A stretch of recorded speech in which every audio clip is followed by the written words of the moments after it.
Proletárias e proletários do meu coração, aqui começa mais um Historinauta.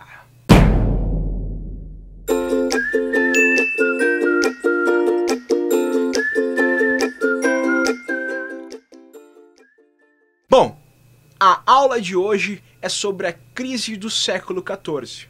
Para mim, um dos principais conteúdos para se entender Brasil e América como um todo. O feudalismo atinge seus limites possíveis de expansão e crescimento. A crise vai ser orgânica e generalizada. O que isso significa? Vai refletir em todos os setores dessa sociedade. Só que para tu entenderes exatamente como essa crise funcionou, como ela realmente interligou todos esses processos de crise, eu vou trabalhar por partes. O feudalismo é um sistema que precisa de cada vez mais terras.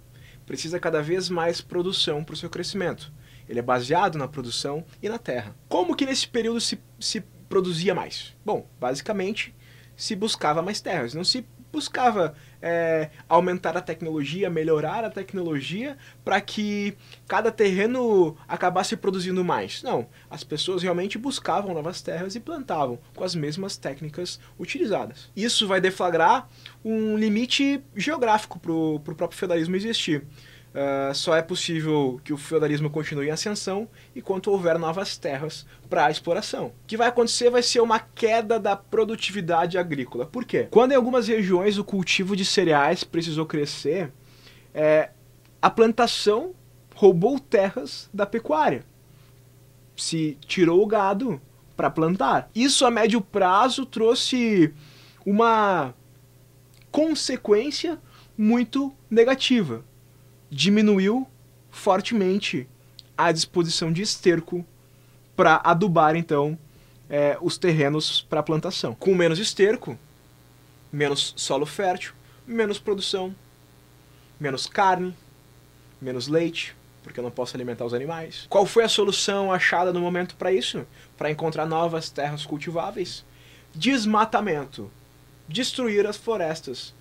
Acabar com as florestas para ocupá-las, então, com plantações. Em 1300, as florestas na França cobriam 1 milhão a menos de hectares do que atualmente cobrem. O que vai acontecer com esse desmatamento? Bom, primeiramente as chuvas vão alterar os seus períodos. Vai ficar tudo uma bagunça. E também o resfriamento do clima não vai acontecer como acontecia antes. Essa alteração climática vai diminuir ainda mais a produção. Em 1314 e 1315 nós temos registros de chuvas que destruíram, chuvas violentíssimas, que destruíram inúmeras plantações na Europa nesse período, provocando colheitas desastrosas. Nesses 2 anos, há registro que o preço do trigo triplicou de valor. Na cidade belga de Ypres, no mesmo período, cerca de 10% da população morreu de fome.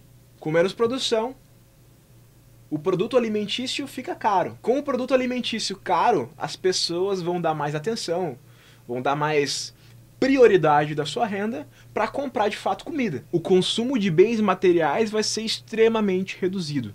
Esse pequeno comércio que iniciava já se via morto antes mesmo de nascer. Todos os veios superficiais de metais na época estão esgotados já. A tecnologia existente não permitia mais conseguir extrair metal. Com menos ouro circulando, vai haver, de certa forma, um entesouramento do dinheiro. As pessoas e os senhores, principalmente, vão acabar estocando e deixando de gastar essa grana. As moedas que circulam com muito menos ouro do que anteriormente, ou seja, uma forte desvalorização da espécie, do dinheiro. Há poucos produtos no mercado, ou seja, muito caro esses produtos porque são poucos. E aí veio a peste negra, advento que matou cerca de 35% da população europeia do período. 70% das pessoas que contraiu a doença morriam. Justamente a peste ela surge da dinâmica que o feudalismo propõe em seu período final, com o surgimento dos burgos e das aglomerações urbanas, e ela só se espalhou rapidamente justamente por causa da superpopulação que a Europa tinha nesse período. Estima-se que a doença veio através que ela é obtido através da mordida da pulga, né, que habita nos ratos. E esses ratos vieram, então, através dos barcos, com os barcos genoveses, de comerciantes genoveses, que vieram para a Europa. O que é interessante pensar nesse período? A peste não escolhia se tu era rico, pobre, classe média, artesão, cavaleiro, padre, não interessa quem tu era. A peste dizimou tudo e todos, independentemente da tua posição social e econômica. Se algumas pessoas mais endinheiradas sobreviveram, foi porque tiveram capacidade financeira de abandonar esses locais onde a peste era realmente endêmica. Tu deve imaginar agora que a servidão foi fortemente golpeada por esse advento da peste. A mão de obra diminui. Ela valoriza demais porque é escassa. E é preciso recorrer, os senhores, a um pagamento assalariado dessa mão de obra, diminuindo assim também as dependências nessas relações de classe. Aqueles camponeses que não estavam assalariados até mesmo rompiam seus pactos com os seus senhores para ir atrás de senhores que pagavam de forma assalariada. Percebam que o valor começa a mudar, né? O valor não é mais a terra, e sim agora, de fato, o dinheiro. O que importa é o capital, é o ouro.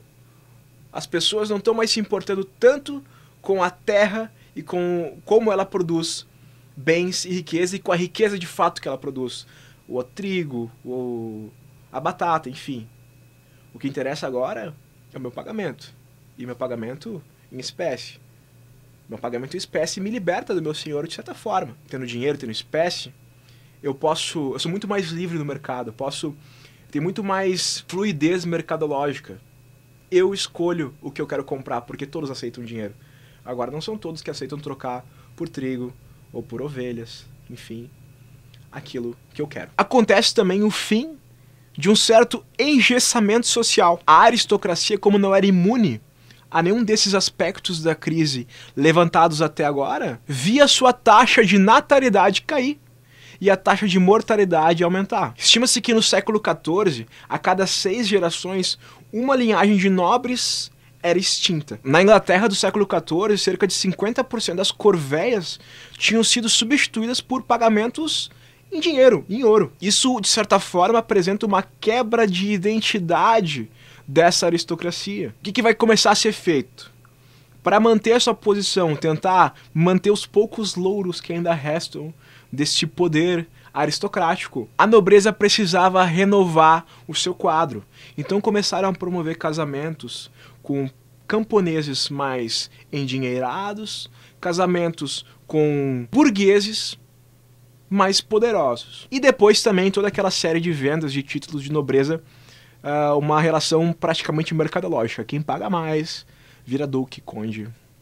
Todos esses títulos que surgem exatamente nessa época. A burguesia, um elemento que nasceu da própria dinâmica do feudalismo, agora é um elemento desestruturador, uma espécie de dissolvente daquela sociedade. Esses caras, agora com grana, queriam cada vez mais a centralização do poder, apoiando a grande aristocracia, buscando sim o surgimento de uma monarquia absolutista, já começam aí todos esses aspectos, contribuindo para o recuo da baixa nobreza e, claro, aí então a ascensão da burguesia enquanto classe social. Dá para pensar também a mentalidade dessa classe social que está surgindo.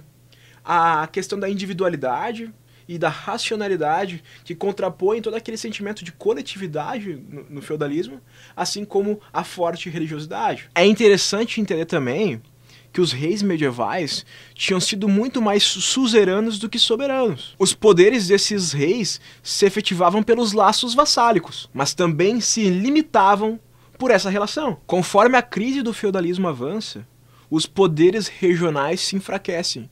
Alguns líderes são fortemente apoiados pela burguesia e conseguem sim se manter e crescer enquanto detentores do poder político na região. Aos poucos, é a supressão dessa fragmentação política. Outro aspecto muito importante na crise do século XIV é a Guerra dos 100 Anos. Essa guerra agravou enormemente os problemas na região. O despovoamento e as terras arrasadas pelo combate colaboraram e muito para a piora de tudo que estava estabelecido até agora. Altíssima taxa de mortalidade e baixíssima taxa de natalidade. É também preciso entender que essa guerra vai promover, de certa forma, uma mobilidade social. Alguns vão enriquecer por causa da guerra, outros vão empobrecer. Isso, de certa forma, colabora para destituir aquela dinâmica feudal de engessamento social. Com a perda de colheitas inteiras e a morte dos rebanhos de gado, os líderes monarcas que estão se instituindo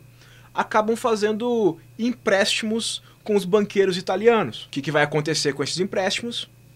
Desvalorização da moeda e forte inflação sobre os produtos. A questão militar, naturalmente, acompanhou a questão política. A regionalização da defesa foi trocada por uma nacionalização militar. O cavaleiro medieval vai se ver obsoleto.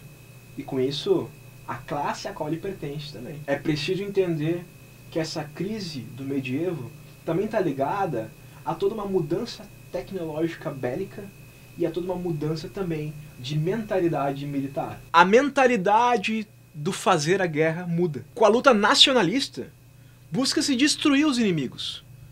Os inimigos são de fato inimigos mortais. Surgindo o eu, o estabelecimento pleno do eu e do nós, o outro, o diferente, os franceses para os ingleses para os franceses, só resta uma alternativa: a total aniquilação destes. Por exemplo, a invenção da besta. Aquela arma que fazia com que o arqueiro mesmo se tornasse praticamente inútil. O arqueiro exigia, de certa forma, para ser arqueiro, um treinamento muito árduo, força. A besta era apenas mira.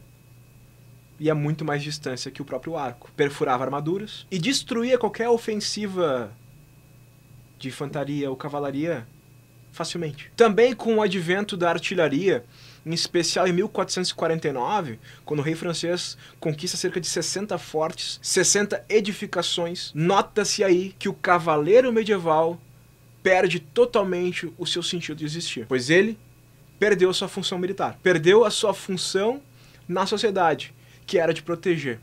Agora quem protege é a pólvora. Acabaram o prestígio e a fama da cavalaria, assim como o seu poder. Ou seja, um ataque direto às estruturas medievais. A defesa privatizada, garantida por uma classe social, os nobres, através da cavalaria. A mudança na mentalidade das pessoas também é muito importante ser pontuada.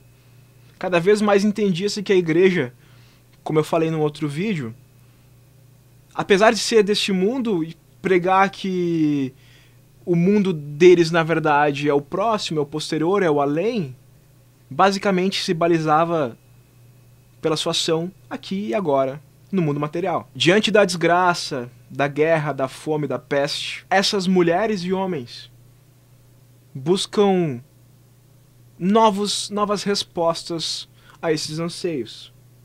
A igreja já não responde totalmente às dúvidas e os medos dessas pessoas. A mentalidade religiosa está em crise. E aí nós vamos ter, então, os renascimentos culturais. Concluindo, diante da crise agrária, era necessário conquistar-se novas terras. Diante da crise demográfica para o trabalho, era necessário arranjar novas formas de mão de obra, principalmente de populações não europeias. Diante da crise monetária, era necessário encontrar novas formas de obter minério, novos locais para sua exploração. Diante da crise social e da histeria coletiva, era necessário a mão de um grande monarca, um grande centralizador e acalmador das populações nesse período. Em especial, um apaziguador das lutas sociais, das tensões por elas provocadas. Diante da crise militar, era necessário uma força centralizadora nacional, uma força que pudesse defender todos aqueles que pertenciam àquele território, àquele estado. Diante da crise clerical e do papel do padre na sociedade, a igreja precisava se repensar, pensar novas formas de atuação nesse mundo que estava mudando. Diante dessa crise, que acima de tudo era uma crise de mentalidade, era preciso pensar um novo papel para Deus e um novo papel para as mulheres e homens desse período. Assim como pensar novamente a relação entre eles. Essa foi então a videoaula sobre a crise do século XIV, os principais aspectos da crise do século XIV. Muito obrigado, senhoras e senhores, pela presença, por assistirem esse vídeo. Até a próxima, proletárias e proletários do meu coração!